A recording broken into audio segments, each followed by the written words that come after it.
Retornamos então com o programa Momentos Espirituais, hoje 28 de fevereiro de 2020, e estamos iniciando a segunda parte dos nossos estudos, parte que envolve o capítulo 24, intitulado A Ilusão do Discípulo, e que nós vamos pedir para o nosso querido Leandro fazer a leitura, Leandro, e em qualquer tempo que nós acharmos conveniente, a gente para fazer os comentários.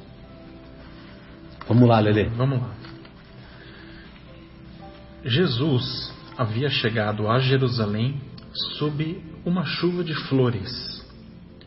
De tarde, após a consagração popular, caminhavam Tiago e Judas, lado a lado, por uma estrada antiga, marginada de oliveiras, que conduzia às casinhas alegres de Betânia. Judas Iscariotes deixava transparecer no semblante íntima inquietação, enquanto no olhar sereno do filho de Zebedeu fulgurava a luz suave e branda que consola o coração das almas crentes.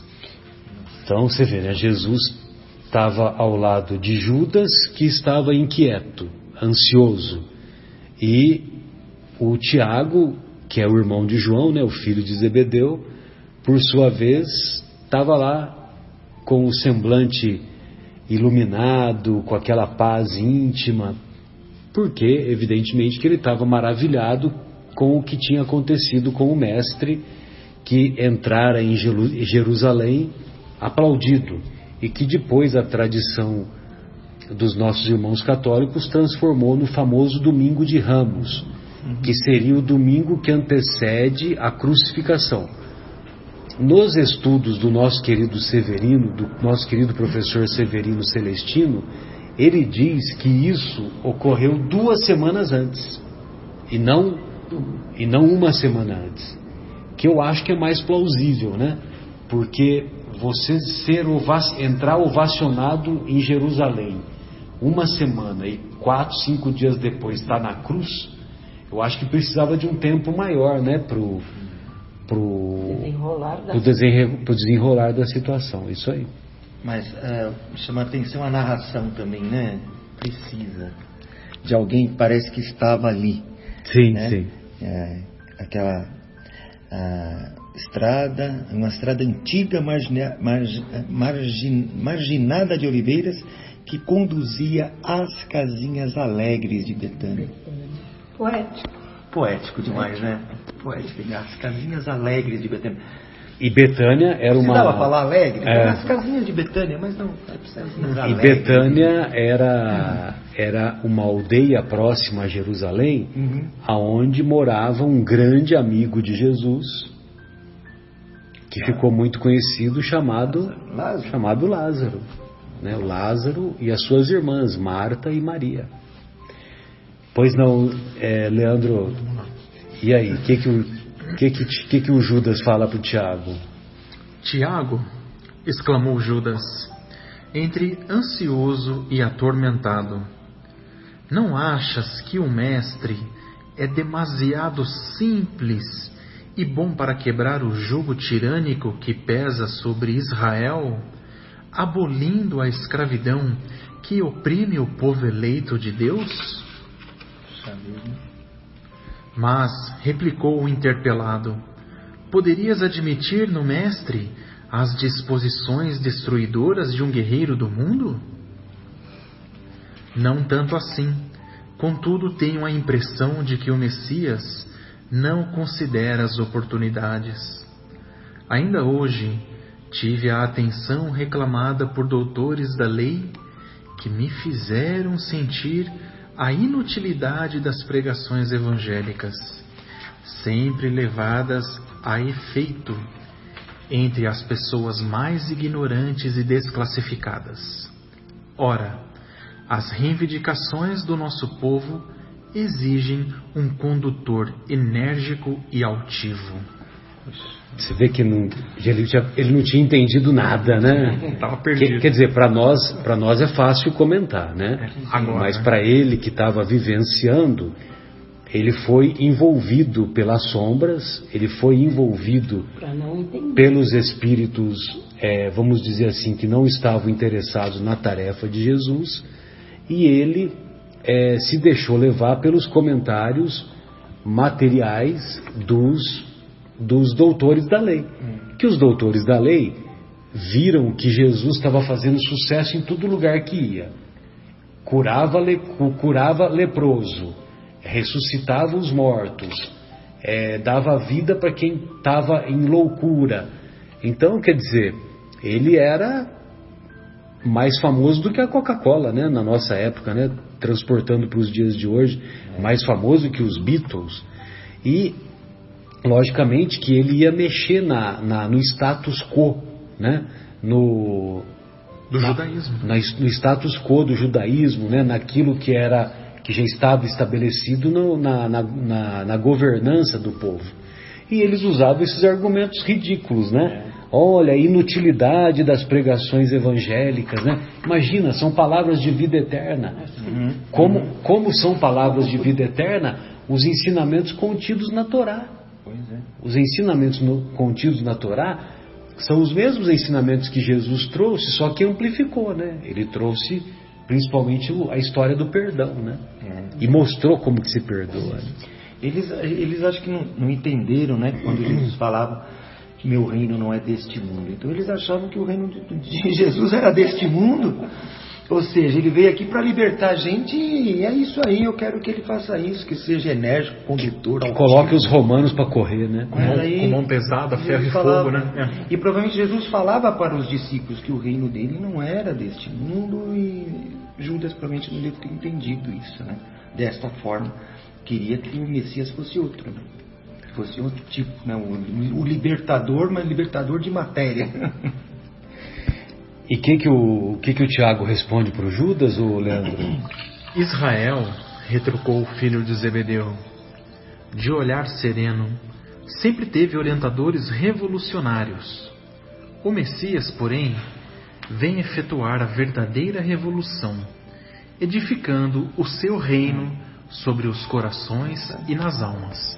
Aí você vê que o Tiago havia entendido. Que o reino não era deste mundo. Já tinha pego a linha, né?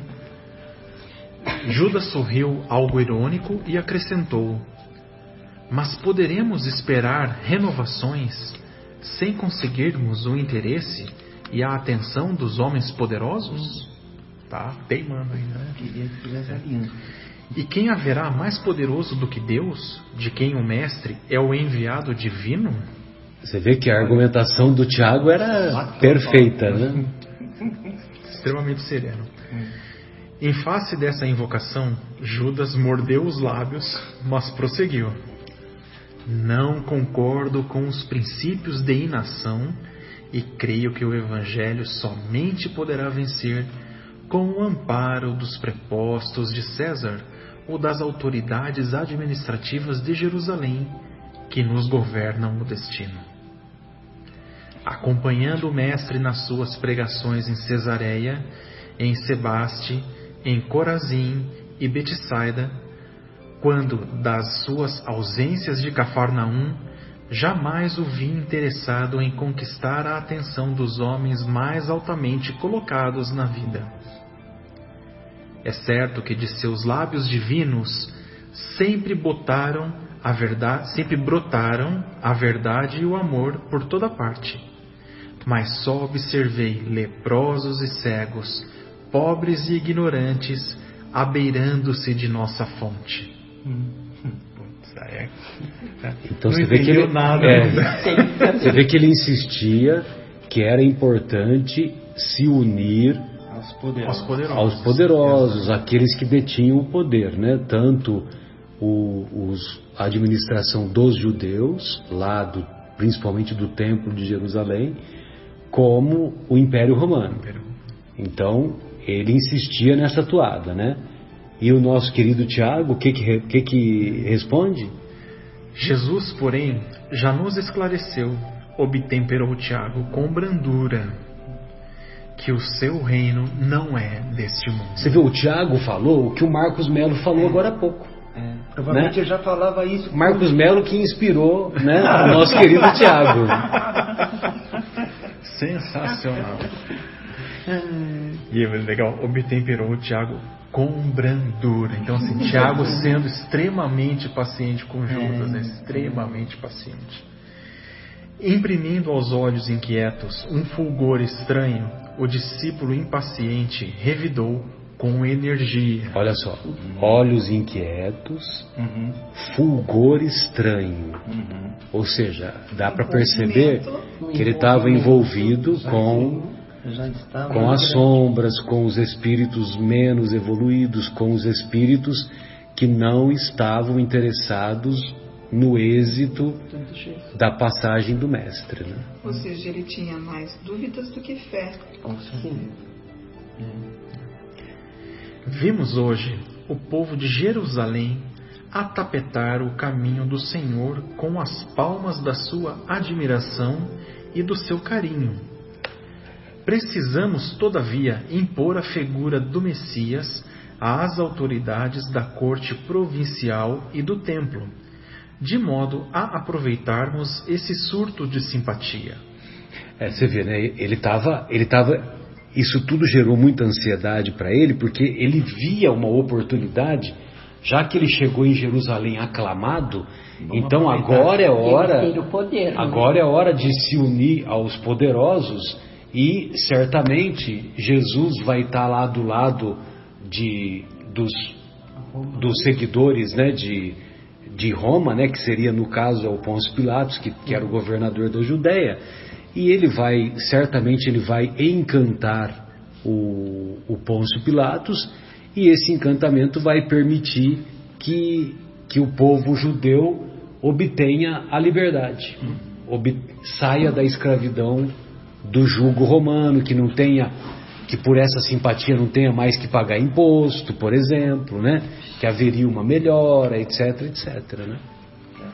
Eu acho só interessante lembrar que Judas amava muito Jesus. Sim. E ele reconhecia o potencial e superioridade moral e poderia operar situações um poder maior, né? De um poder maior, um poder tão igual, aliás, muito superior a que Moisés fez.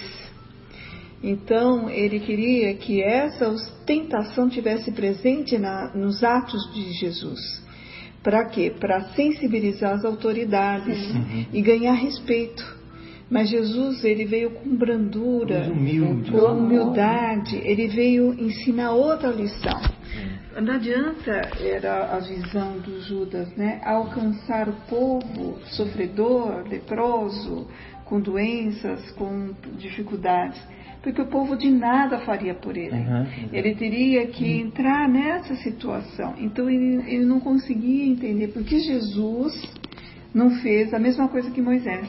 Aliás, o povo judaico espera até hoje a chegada do Filho de Deus, porque eles esperam que seja tanto ou igual ou muito maior as proezas, digamos assim, que Moisés fez. A divisão das águas, as pragas que ocorreram naquela situação, entendeu? Então, isso deixou ele exasperado. E é aí que é a vírgula, que é o orai e vigiai. Ele foi pego nessa fase, achando que o que ele poderia fazer era obrigar Jesus a usar esse tipo de artifícios para impactar e colocar respeito com as autoridades. Então, ele estava um ponto cego, né? E esse ponto cego, as vibrações negativas pegaram para ajudar. Então, olha, você tem que fazer ele aparecer, ele surgir, ele... Né? É aquilo que a gente sempre fala, né? As vibrações negativas no mundo, elas sempre vão existir. Exatamente. Né? Agora, cabe a nós não nos deixarmos influenciar. Né? Então, aqui no caso, ele estava extremamente influenciado. Sim. Ele amava, com certeza amava muito Jesus. Sem dúvida. Mas tinha um veio dele, natural dele, de também dessa coisa da libertação, de uma coisa mais material também, Mais poder, né? de ostensivo. Quer dizer, ele não via uma finalidade, De ostentação. de ostentação, exato. Eu não via Jesus. Ele queria se aliar ao Isso, poder. Ele queria se aliar ao poder. poder, Então, ao poder essas temporal. energias negativas, elas caminham neste lado, né? Quando a pessoa quer, como se diz, se apega a alguma coisa, ou deseja alguma coisa que não é legal, o pensamento abre para essas falanges, para esse tipo de vibração, e eles se aproximam e a coisa só aumenta, né? E independente que ele amava Jesus, com certeza ele amava Jesus, ele demonstrou depois isso também, né, em arrependimento, mas mesmo amando Jesus está suscetível, né, Sim. às vibrações, né? Na parábola do bom samaritano, um homem descia de Jerusalém a Jericó. É isso mesmo. Então ele se afastava das coisas espirituais em direção a Jericó, que era a capital dos negócios da época. E então no meio do caminho é que ele foi assaltado, foi espancado e ficou deixado semi-morto. Então quando nós nos afastamos das coisas espirituais, nós ficamos mais expostos à ação dos malfeitores, à ação dos obsessores. Foi mais ou menos isso que aconteceu, né? Com o nosso querido Judas, né? E o que ele notou, o Leandro, nesse diálogo aí com o Tiago? Notei que Jesus recebia as homenagens populares sem partilhar do entusiasmo febril de quantos o cercavam. Razão porque necessitamos multiplicar esforços em lugar dele, a fim de que a nossa posição de superioridade seja reconhecida em tempo oportuno. Então, né, você vê que Jesus, ele percebeu que Jesus recebia as homenagens sem partilhar do entusiasmo febril, né? Ele recebia com naturalidade, mas ele não ficava entusiasmado. E aí a gente se lembra do nosso querido Chico Xavier, que abominava elogio, né? A tal ponto que ele dizia, é um absurdo, né? O que ele fala, nós estamos longe de pensar o que ele falava, né? É que eu não levo elogio para casa, eu levo desaforo para casa, elogio eu não levo. E ele ficava bravo, ele ficava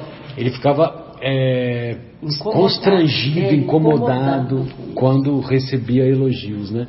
Interessante, né? O próprio Paulo de Tarso, né? Tem várias passagens no livro de Paulo e Estevão, que o Paulo de Tarso, ele abominava, que o pessoal queria, né, levar ele a público para elogiar, para homenagear. Ele abominava, ele falava, pelo amor de Deus, não faça isso, eu não sou digno disso, não sou merecedor disso. Ele tem várias passagens. Várias.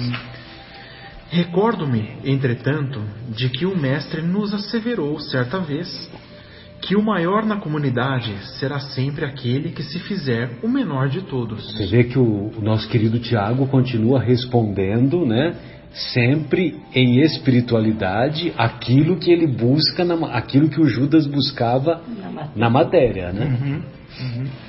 Não podemos levar em conta esses excessos de teoria. Considera a teoria, né? Olha só. Meu Deus. Interpelado que vou ser hoje por amigos influentes na política de Jerusalém, farei o possível por estabelecer acordos com os altos funcionários e homens de importância, a fim de imprimirmos novo movimento às ideias do Messias. Ou seja, ele estava iludido. São tantas ilusões, como diz o Fagner, né? Grande Fagner. Judas. Já estava querendo amarrar acordos. Judas, observou-lhe o irmão de apostolado com doce veemência. Vê lá o que fazes. Socorreres-te dos poderes transitórios do mundo, sem um motivo que justifique esse recurso, não será desrespeito à autoridade de Jesus? Não terá o mestre visão bastante para sondar e reconhecer os corações? Olha. O hábito dos sacerdotes e a toga dos dignatários romanos são roupagens para a terra. As ideias do Mestre são do céu, e seria sacrilégio misturarmos a sua pureza com as organizações viciadas do mundo. Ele foi alertado, né? Foi alertado. Podia ter Muito bem dado alertado. ouvidos a Tiago, né? Muito Como bem diz o nosso alertado. querido Fábio e o nosso querido João, né, também fala isso. Eles falam, né, que só faltou desenhar, né? Faltou desenho. Né? Assim, ó, eu só vou te explicar mais 10 vezes. Com carinho, né? Bem calmamente. Com carinho, com Eu acho que com Judas doçura. faltou- Judas faltou a essa aula. Além de tudo, não podemos ser mais sábios, nem mais amorosos do que Jesus. E Ele sabe o melhor caminho e a melhor oportunidade para a conversão dos homens. As conquistas do mundo são cheias de ciladas para o espírito, e entre elas é possível que nos transformemos em órgão de escândalo para a verdade que o Mestre representa. Judas silenciou Só um atormentado. minutinho. As conquistas do mundo são cheias de ciladas para o espírito. Olha só, né? Então, quando nós, né, nos colocamos numa posição de destaque, numa posição Perigoso. em que a gente detém alguma coisa de poder, né? Mesmo que seja um síndico do condomínio, né? Mesmo que sejamos um síndico do condomínio, mesmo que sejamos alguém que tem um cargo lá no Paulo de Tarso, né? Lá no Paulo, olha, eu sou diretor do departamento de comunicação, né? Você sabe Não, quem você você está sabe falando. com quem você está falando. carteirada, né? Dá uma carteirada. Entendeu? Sabe, são coisas assim que a gente se deixa envolver e, na verdade, a gente tem que compreender que em qualquer situação nós estamos exercendo uma tarefa. Você está, não é? Né? Você está, você não é. Você não é. Está. Isso. É temporário. E também vale para as empresas essa situação, vale para as escolas, vale para as mais variadas funções que exercemos na sociedade. E é só para complementar, que nos transformemos em órgãos de escândalo Exatamente. para a verdade do Mestre. E ele se transformou. Se transformou. E por séculos e séculos. Sim. Até o ponto que até pouco tempo Judas era malhado. Então Exatamente. é o estigma que ele trouxe Eu malhei. de séculos Eu também, e quando era séculos por conta dessa situação. Ele se redimiu, nós sabemos que na história ele conseguiu fazer o arrependimento, né? Depois ele fez o remorso, o arrependimento e a reparação. Isso. Então ele fez todo o caminho processo, para poder processo. sanar o mal que ele tinha construído, né? E ele reparou com brilhantismo, por Com cima. brilhantismo, Fez através a da reparação. última reencarnação dele como Joana d'Arc. Joana d'Arc. Entendeu? E aí, mas esse não é o ponto. O ponto é que ele recebeu tantos alertas, tantos avisos, ele poderia se apegar nessa situação de fazer reflexão. E muitas vezes nós recebemos a nossa Os alertas intuição e não fazemos. e nossas alertas, mesmo assim a gente insiste no caminho, né? Temos que saber ouvir. Não, e esse parágrafo, quer dizer, essa última fala do Tiago, né, Sônia, ela acabou se convertendo, como você bem colocou, numa profecia, né? Porque as conquistas do mundo são cheias de ciladas para o espírito, e entre elas é possível que nos transformemos em órgão de escândalo para a verdade que o Mestre representa, né? Então acabou sendo uma profecia. Ele estava inspirado, né? Lembra no começo da descrição que o Judas estava inquieto e ansioso e ele com aquele semblante, né, de espiritualizado, né? Bem sereno. E o Judas, ele queria, quer dizer, até como o Tiago alerta, você está, a autoridade do mestre, né? Ele está passando a autoridade, ele está fazendo coisas que Jesus com certeza não iria concordar. Pelo que Tiago fala, ele prega uma coisa totalmente diferente de que você quer fazer com altos escalões aí, fazer alianças, né? Aí ele fala, cuidado, as conquistas não estão cheias de ciladas. São coisas que Jesus jamais autorizaria. Jamais. Jamais, exatamente. Mas ao mesmo tempo ele permite que as pessoas façam as escolhas. Façam as escolhas. Judas silenciou atormentado. No firmamento, os derradeiros raios de sol batiam nas nuvens distantes, enquanto os dois discípulos tomavam rumos diferentes. Que coisa. Tomavam rumos diferentes. Cada um pro seu lado. Um foi se aliar às coisas do mundo e outro continuou aliado à espiritualidade. Sem embargo das carinhosas exortações de Tiago, Judas Iscariotes passou a noite tomado de angustiosas inquietações. Não seria melhor apressar o triunfo mundano do cristianismo? Israel não esperava um Messias que enfeixasse nas mãos todos os poderes? Valendo-se da doutrina do Mestre, poderia tomar para si as rédeas do movimento renovador, enquanto Jesus, na sua bondade e simpleza, ficaria entre todos como um símbolo vivo da ideia nova. Símbolo vivo da ideia nova. Então tudo isso passava no seu íntimo, né? Pensamentos de Judas naquela noite. Isso, tudo isso passava no pensamento dele, né? Ele já se via como o líder do negócio, vou tomar frente do negócio, Jesus vai ficar ali fazendo o trabalho dele ali. Eu vou ser eu vou fazer os bastidores. Eu vou ser o cara e Jesus seria o primeiro-ministro e ele alguma coisa assim. Jesus a rainha, ele o primeiro-ministro do parlamento. Exato. Vocês perceberam que aflição e atormentado foi um termo usado o tempo todo? E o que significa isso? Que as vibrações dele estavam em situações de sentimentos perturbadores. Quando nós estamos com raiva, com ódio, atormentados, quando nós estamos aflitos, angustiados, quando nós estamos com o coração apertado, o que nós estamos passando? Nós estamos com sentimentos baixos, negativos. Então, aí mostra que em nenhum momento ele teve paz, espírito de uma reflexão positiva que pudesse remover ele dessa imagem. Então, o tempo todo ele ficou assediado, né? O tempo todo.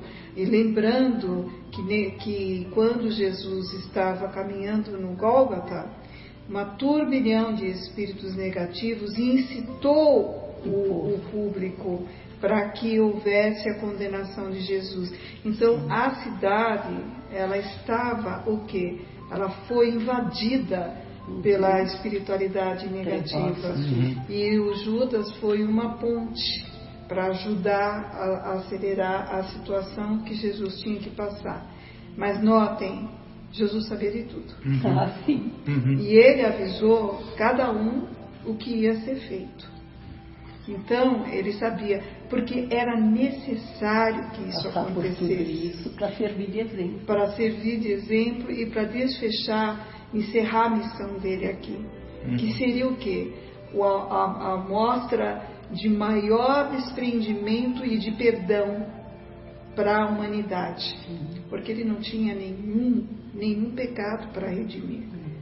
Entendeu? Uma prova de amor mesmo. Era uma prova de amor profunda para a humanidade.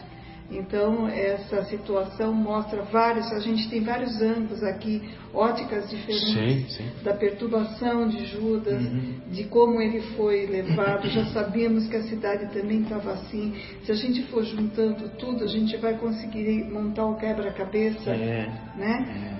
E ampliar a visão. de como age.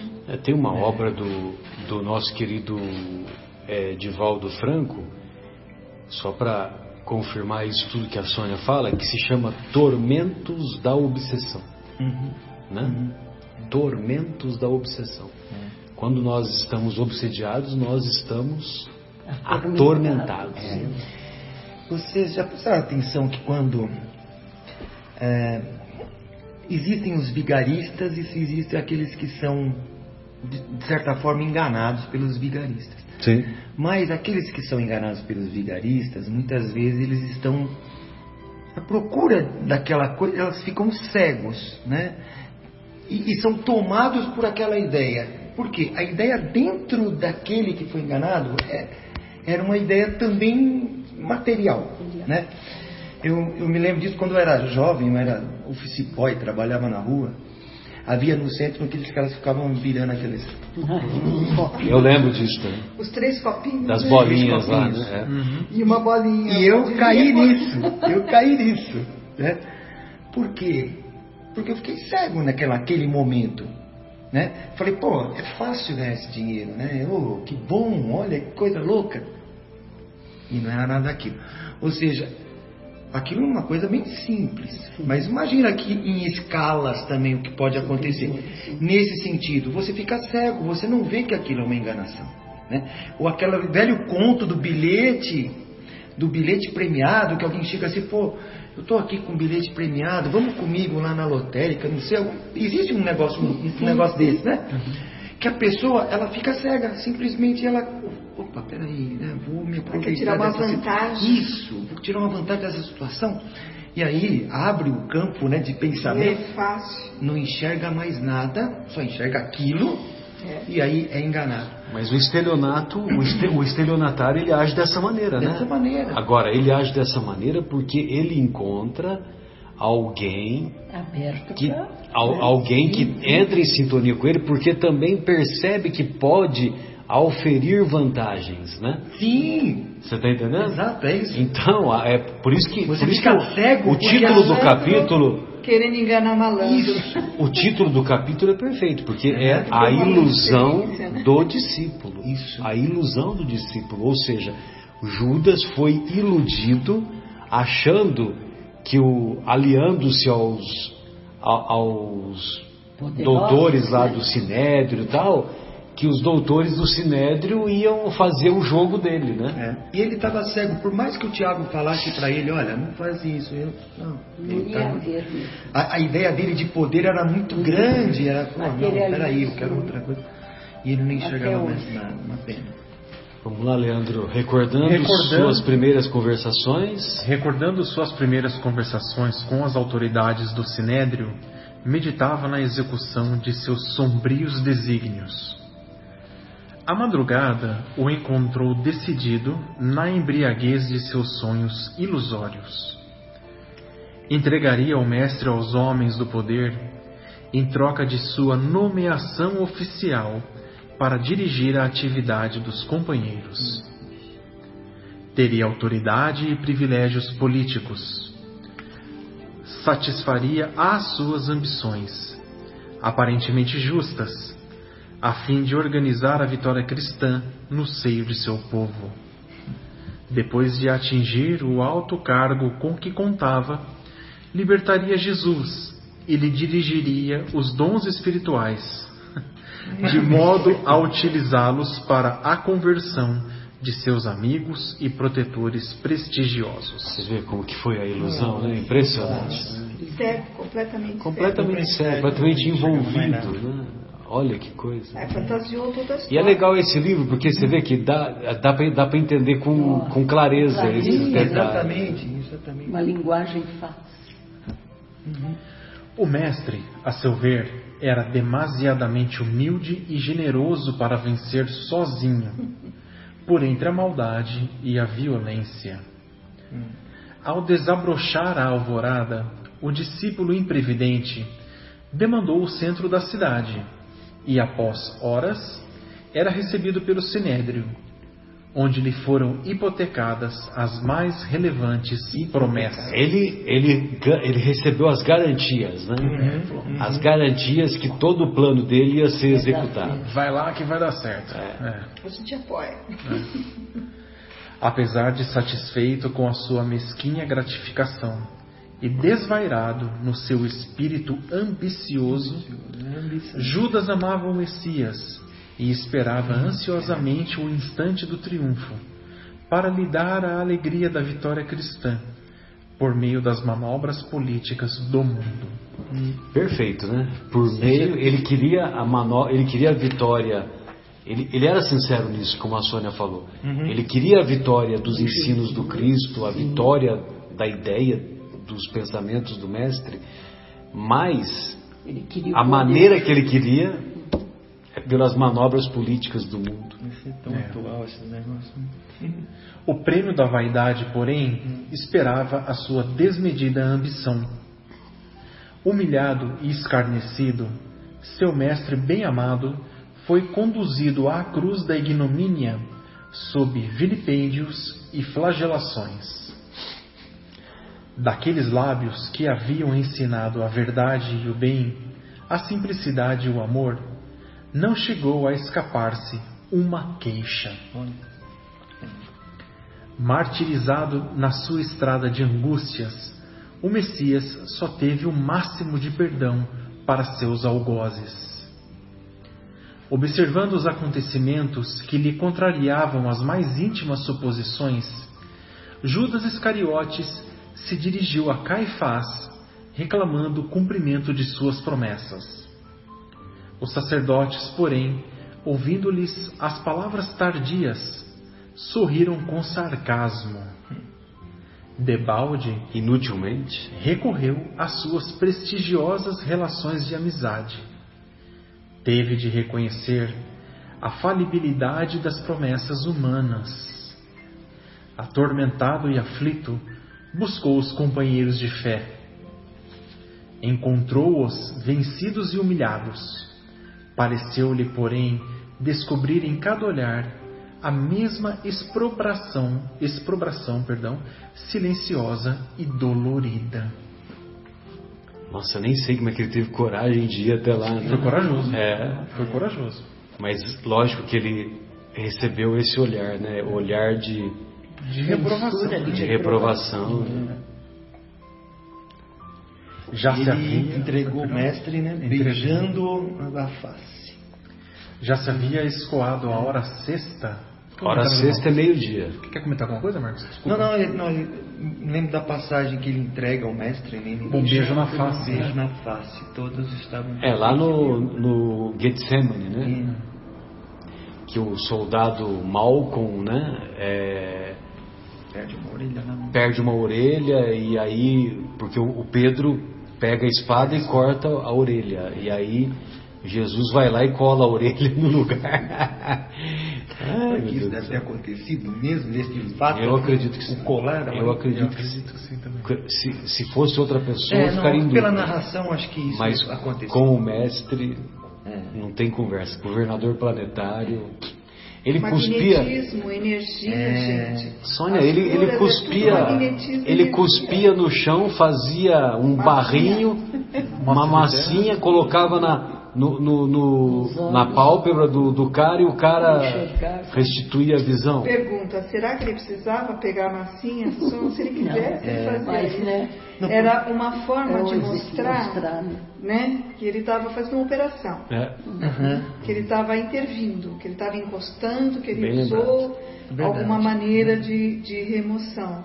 Mas magnetismo é tudo, ele sabia mexer com a energia, ele sabia como motivar a aceleração e a cicatrização das células. Não, com certeza. Assim, eu imagino a cena, né, aquela cena de violência, né, ele vem, entrega a Jesus, o guarda provavelmente deve ter pego no braço, né, de Jesus para prendê-lo, e e ele, sangue quente, talvez, estou me imaginando, isso aqui aconteceu dele tirar Mas a ele faca. era mais nervoso. Ele era, né? Ele tinha o temperamento Isso. mais agressivo. O Pedrão, né? O Pedrão. Pedro, É. né? Ele tinha um temperamento. Quando ele viu aquela cena, Ele andava sempre defesa. com a faca, né? Ele armado. E aí ele falou, não é por aí. Isso, e Jesus fala, não, a violência não... Quem com a espada fere, com a Isso. espada será ferido. Né? Além de tudo, ainda tem uma lição ainda nisso tudo. Já se havia escoado a hora sexta, Hora sexta é meio-dia. em que o Mestre expirara na cruz, implorando perdão para seus verdugos. De longe, Judas contemplou todas as cenas angustiosas e humilhantes do Calvário. Atroz remorso lhe pungia a consciência dilacerada.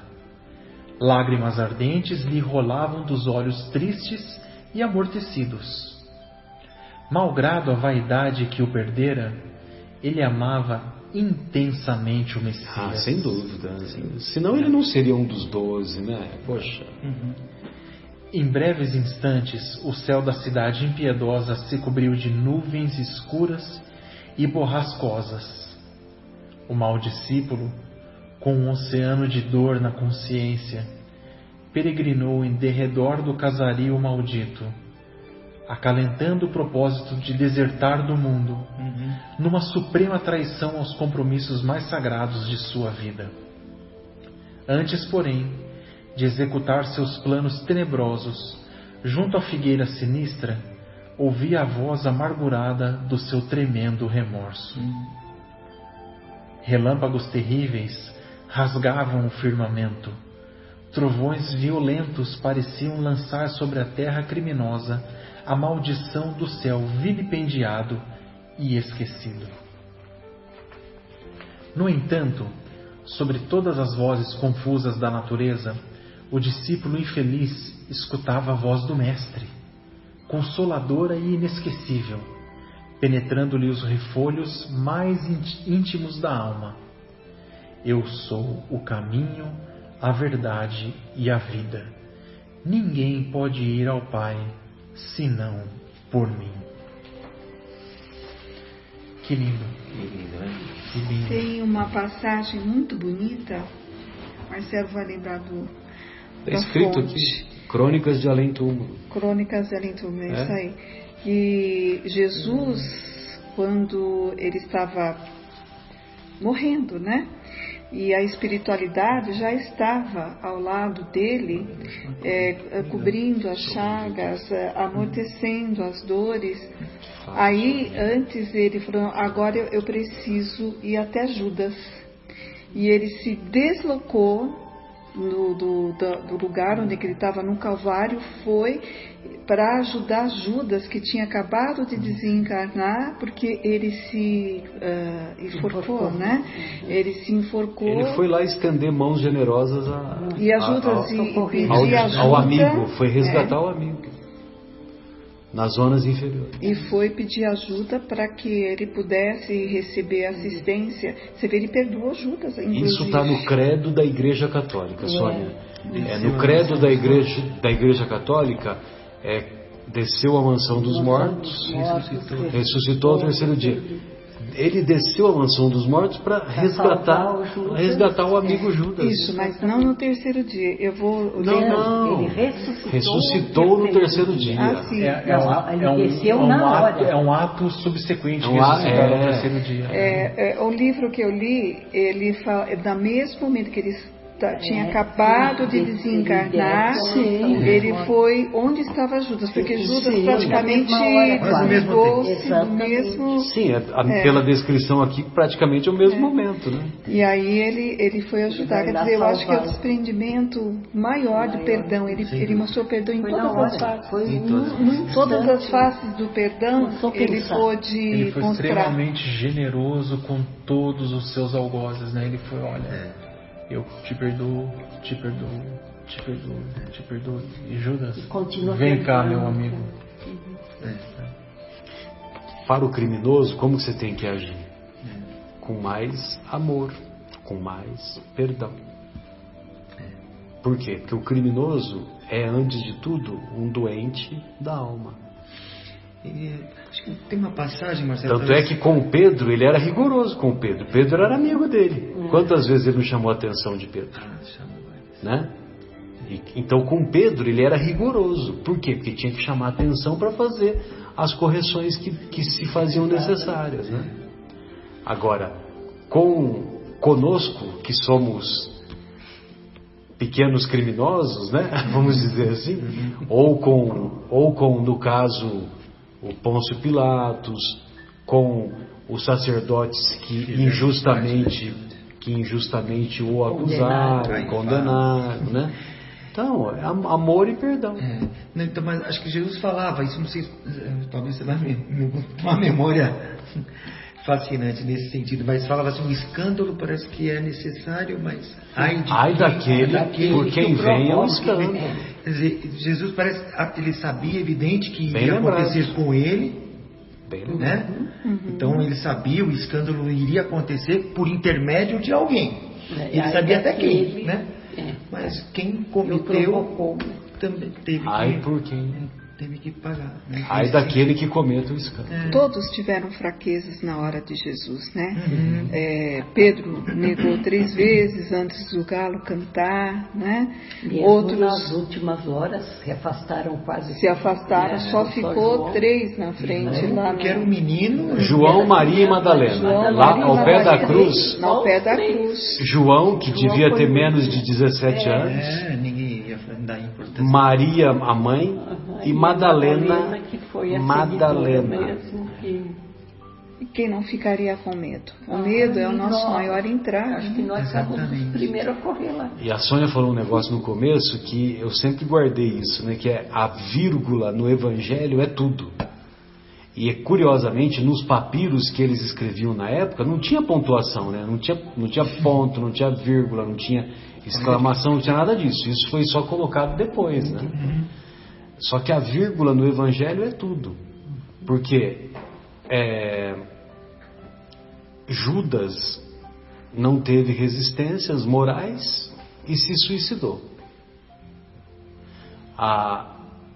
Pedro negou Jesus 3 vezes.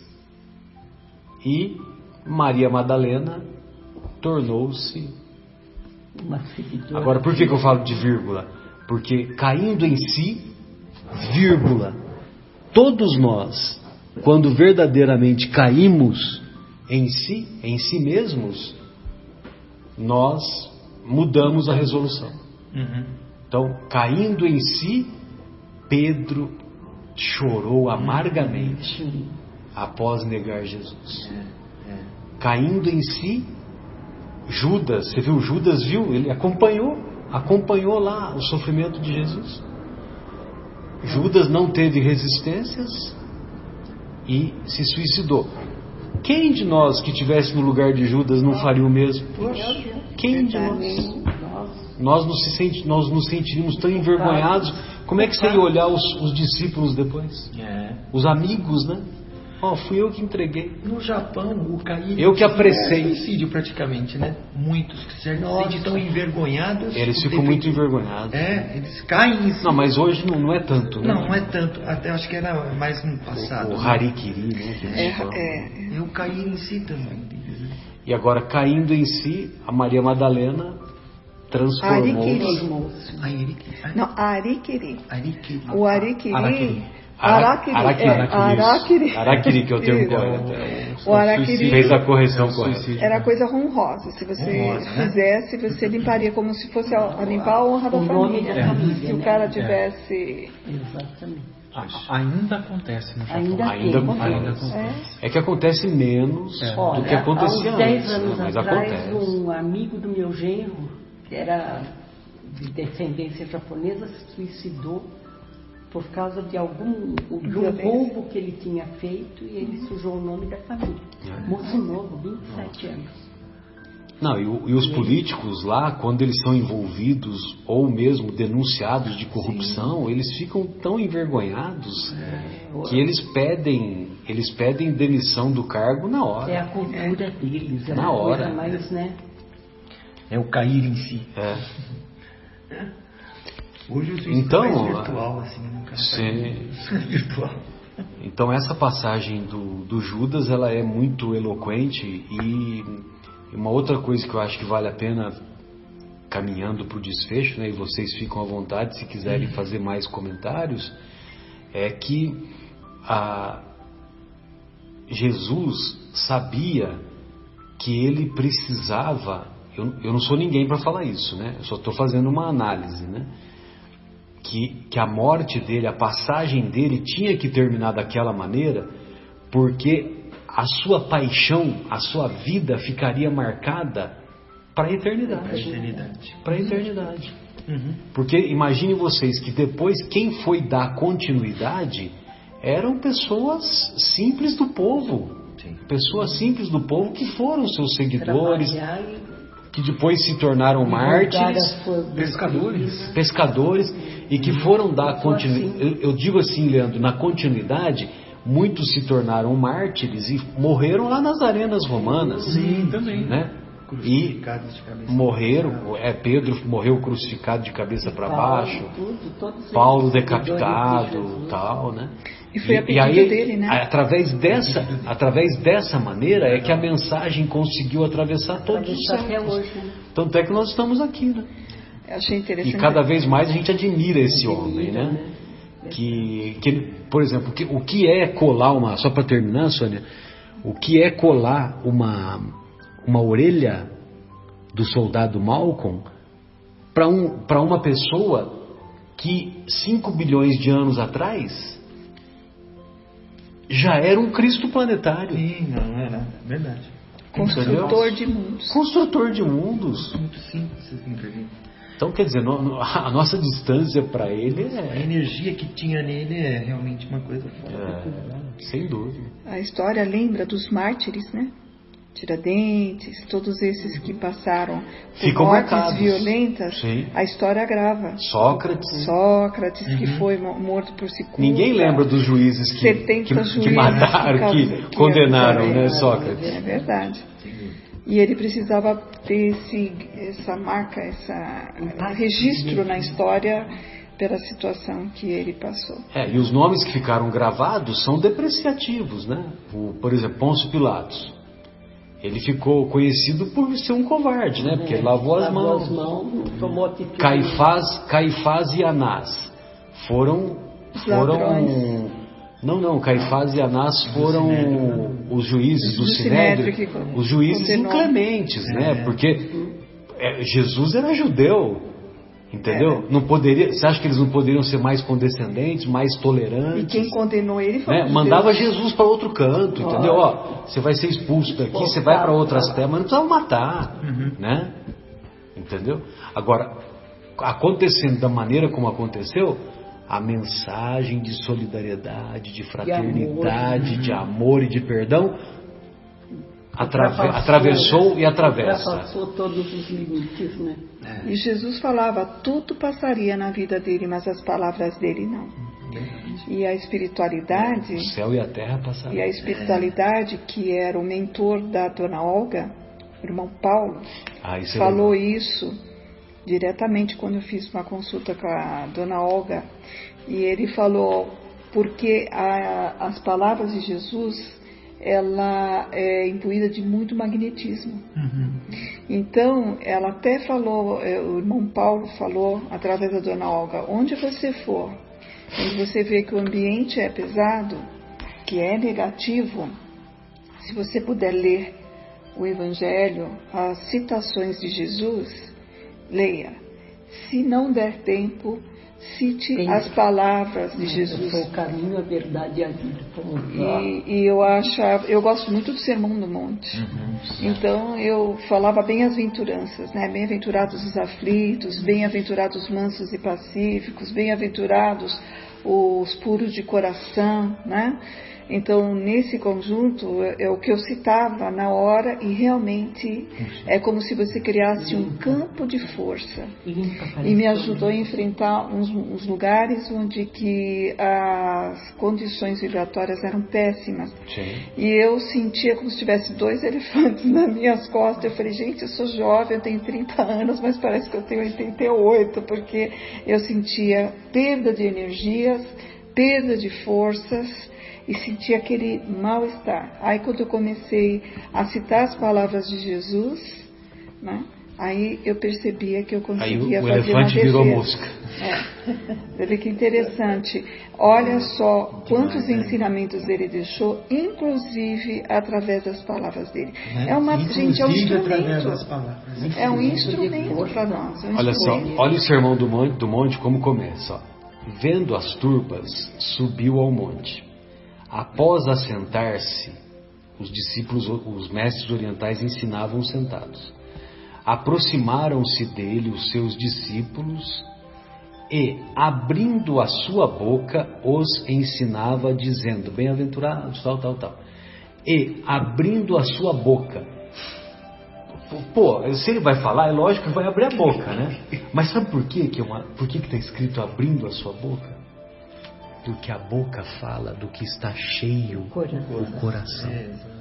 Então, olha que grandeza, né? Uma coisa tão simples. Então, aquele homem, quando ele abria a boca, ele doava, mostrava todo o tesouro contido no seu coração. Ele só não deixou palavras, mas ele deixou esse magnetismo, esse exemplo, ele deixou tudo.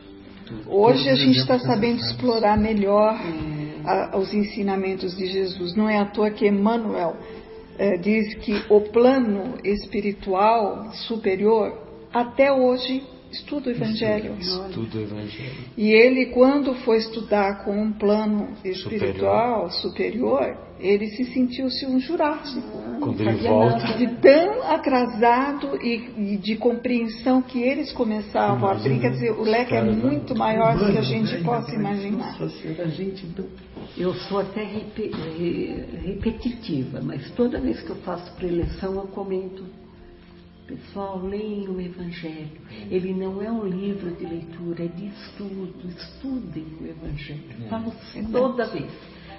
Pode, as mesmas pessoas, mas tem que ter um novo. Olha. Faz muito bem. E a dona Olga pedia para todos os trabalhos, todos os preleitores, na hora, falasse o tópico inicial. Sempre tem um ensinamento de Jesus que citasse. Eu sempre falo. Eu faço. Mesmo que meu item aqui é lá de trás, Sim, é verdade. Você vem no início, porque ali tem uma passagem. Eu leio e falo isso. Jesus falava que tudo passaria, menos as palavras deles. Então, hoje não, mas tem capítulo que tem umas 4 ou 5 passagens, aí você tem que escolher uma, né? Senão fica muito... Você escolhe o que destaca melhor, o que combina com o contexto. Semana, né? Dá para encaixar melhor. Essa semana é muito itens. Sim. 1 e 2, 6, 7 e 19. Sim. Eu me fixei mais no 19. Sim. Cada um tem... Bom, encerramos então o nosso encontro. Desejamos que os nossos estimados ouvintes possam, que essa humilde contribuição possa ser útil aos nossos estimados ouvintes. Quero deixar um abraço carinhoso ao nosso querido Guilherme, que não pôde vir hoje, o nosso querido João, o nosso querido Afonso, o nosso Fábio, um grande abraço, Fabinho, o nosso Bruno Eustáquio lá do Canadá, com a Tayla, um abraço também para a Érica lá da Alemanha, e da minha parte, tchau. Boa noite a todos. Carinhosamente presente aqui com vocês, que os ensinamentos que Jesus nos trouxe hoje, que essas reflexões possam aquecer seus corações e mostrar a grandiosidade de estarmos aqui vivenciando essa era do Espírito, onde a gente pode ver um progresso grande, onde a gente vê que muitas oportunidades nós temos e que nós possamos ser contemplados com a presença de Jesus sempre em nossos lares, em nossas casas, em nossa mente, e que possamos sempre zelar pelo nosso progresso na vigilância, no orar e vigiar. Um beijo para todos, uma boa noite, fiquem com Deus. Agradecendo então mais uma vez a oportunidade de nós estarmos aqui, desejando aos nossos queridos ouvintes uma excelente noite, um excelente final de semana. Aqueles que vão nos ouvir pelas plataformas, né, do Spotify, do Podcasts e também do YouTube, espero que possam curtir o nosso programa e, por favor, divulguem, né, o nosso endereço, CEPT Vinhedo, e contamos com vocês também na próxima semana. Tchau! Fatinha. Boa noite a todos, ouvintes da Rádio Capela. É um prazer muito grande estar aqui mais uma vez. Que Jesus abençoe a todos nós, a todos vocês que nos ouvem com tanto carinho. Obrigada. Marquinho. Um abraço a todos os amigos, os ouvintes. Foi um prazer estar com vocês aqui novamente. E resta com essa lição desse capítulo 24, né? Que sejamos o Tiago da história. Que sejamos o Tiago, né? Façamos o que o Tiago faz. Releiam, se caso, essa belíssima passagem do capítulo 24 da Boa Nova. Tá? Um abraço a todos, fiquem com Deus. Até a próxima semana.